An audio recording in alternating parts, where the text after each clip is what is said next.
Indian Forces personnel arrested three youth while cordon and search operation continued for the second day in the Kishtwar district today.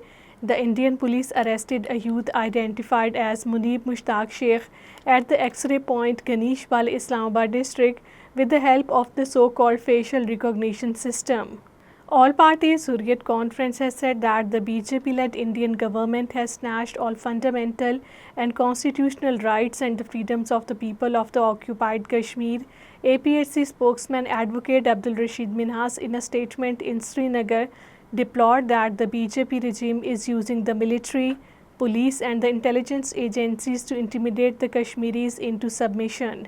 Civil society in occupied Kashmir has sent out a strong message of defiance to the Modi-led Indian regime, reiterating that no amount of violence or oppression can suppress the Kashmiri people's unwavering aspiration for the freedom. The prominent voices from the occupied Kashmir civil society in their media interviews asserted that bullets, arrest and torture will not break the spirit of the Kashmiris.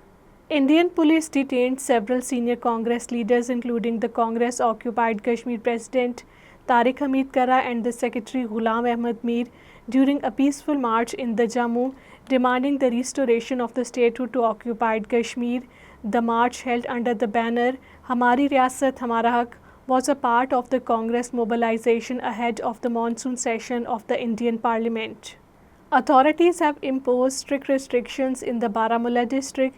An official order issued by the Additional District Magistrate Baramulla said the restrictions will remain in force in the Pattan and other areas of the district to maintain peace and the public order till 9:30 p.m. today. India is facing the consequences of its own water weaponization strategy as China's colossal hydropower project on the Brahmaputra River near the Arunachal Pradesh exposes New Delhi to the same insecurity it once used against the neighbors.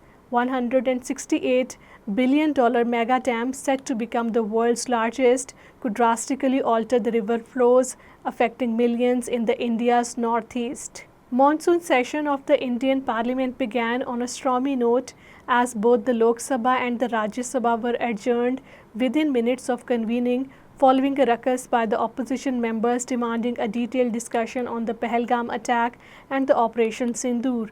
The opposition parties led by the Congress pressed for an immediate response from the Modi government on the situation in occupied Kashmir and the outcome of the Operation Sindoor, the military operation launched.